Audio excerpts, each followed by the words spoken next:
What is up, guys? Today I'm going to show you one of the businesses that I am a owner in, and that was just created. As most of you know, I'm heavy into AI marketing. That's where most of my content is. But I wanted to show you what another business that I'm in looks like. Because I'm in real estate. I'm in a bunch of different things. And so today I'm going to actually show you my tiny home company that was just created. So we have a couple builds going on. This first build is kind of like a RV tiny home style. So basically it stays on the trailer, people can take it around. It's good for investors because investors can take it out to like RV parks, Airbnb it out, things like that. And it's good for nomad or families who travel. So this is a really cool build that we're doing, and we just put some capital into. I got two partners, and you know it's pretty wild, the opportunities that are with it. I mean, we're already talking to some RV parks. They want to sell them, make some profit, and then they want to put some out and then Airbnb them out. So there's a lot of scaling involved with this and a lot of moving pieces. So it's kind of interesting. I always believe, like, diversify what you do. That doesn't mean you need to do 6 different things at once, even though sometimes I feel like that's what I do. But, you know, don't put all your eggs in one basket all the time. Have a business where you're putting most of your time into. We have other stuff going on as well, because, like, you don't have to be the sole operator in every business. You know, you could be a creditor with somebody and you do your job, and when your job's completed, you can focus on other stuff. You know, that's kind of how I am. I got, you know, pieces and players in each of my businesses, and I look for people who are better than me at the business, because that's what's going to make a business thrive. If a business is solely relying on you all the time, then it's hard for you to do stuff. Like, you think about it, you should be able to, if you really want a good business, you should be able to pack up your bags and go on a month-long vacation, and the business can run perfectly fine without you. That's the type of level that you want to play at. You want a business that operates without you.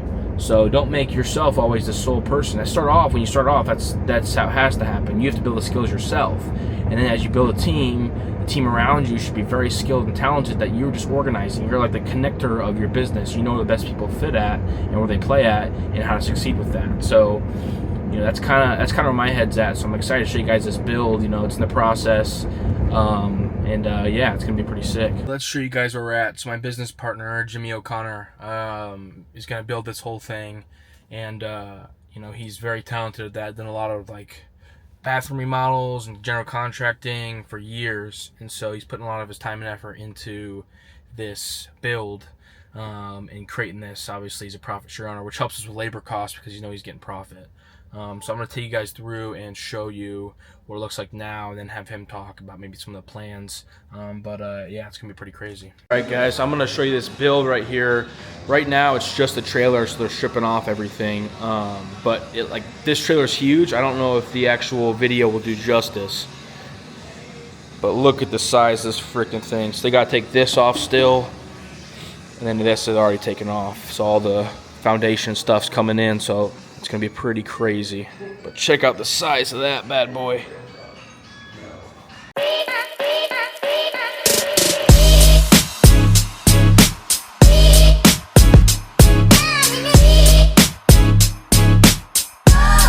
Alright guys, so I'm here with Jimmy, one of the business partners on this. So he's actually doing the entire build. So like I said, we are pumped for this. Someone's gonna get something pretty crazy. Jimmy, at the end of this, when someone buys this thing, what are they getting? They are going to be getting a high quality luxury home on wheels. Yeah. Able to move it around, take it to a campsite, put it on their property. Everything's going to be luxury finishes. It's going to be insane. Here's the thing you guys don't know about Jimmy. When he does something, he does it to the highest possible ability. He makes it most luxury, as cool as possible. So whoever gets this, it's not just going to be some sort of like hand-me-down, throwing some planks up. It's going to be luxury things. It's going to be really nice finishes. We take a lot of pride in what we build. which is why it's going to take a little longer to build this right off the bat, because we want to have the right stuff in it. But at scale, we're going to start pushing these out, and so people that put deposits down, people that come in, people that enjoy it are going to be the first ones to get it, so we're pretty pumped. Yeah, definitely. We're ready to get these things moving. Someone's going to get one heck of a luxury mini home, so excited to get these things rolling out. You heard it here first, guys. All right, guys, so let's talk numbers now, because I think that matters. It's one of the most important things in a business, because you can build stuff and sell stuff, but if it doesn't profit, then you're just losing money and it's stupid.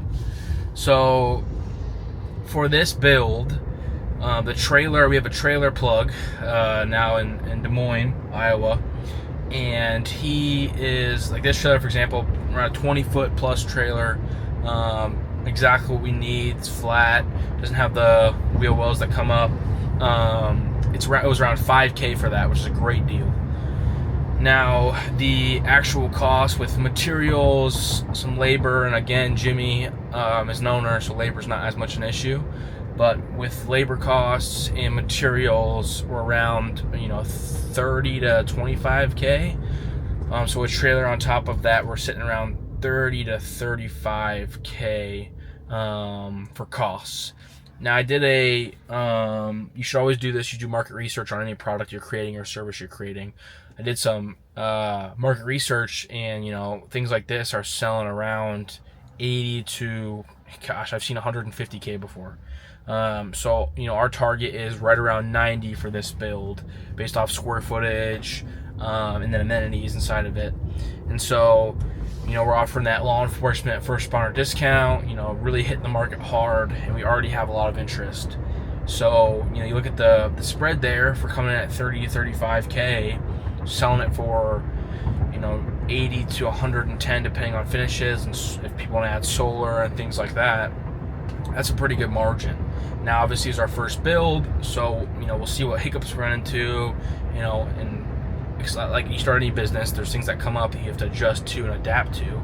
And then also, no one's put a deposit down yet, so once someone does, we're probably gonna do 30% deposit down just for materials and stuff like that. That's what we'll say, because we don't want anybody just to be like, oh yeah, I want it, and then last second pull out. But yeah, so we're pretty pumped about it. The margins are there. I think the market's there. As we develop, we're creating tiny homes that will be off trailers, actually in the ground with proper plumbing and stuff like that. So that's in the process as well. That's a little bit more challenging. You have to get permits and all that other stuff, make sure you really do it right. But the market's there for that as well. And so the market's there. I'm going to try to explore it and see what I can do. My role on this project is the marketing and oversight of growth and scale, which excites me, really pumps me. That's something I'm passionate about, of growing businesses and the scalability of things. So with this, I'm more than happy on the trajectory of where this will go, just based off the forecast we've been looking at. So yeah, pretty pumped. And I wanted to show you guys, I do the AI, I do the marketing, but I'm also diverse in everything else I do, because I think it really matters, especially if you're trying to create generational wealth. Building pots here and there, and having ownerships of businesses that could be really big. I mean, if you look at Boxable, it's a modular home company. They just hit the NASDAQ. They just acquired a huge $1.something billion deal, and they're the first ones to do it. So, that market, again, is kind of untapped. So, yeah.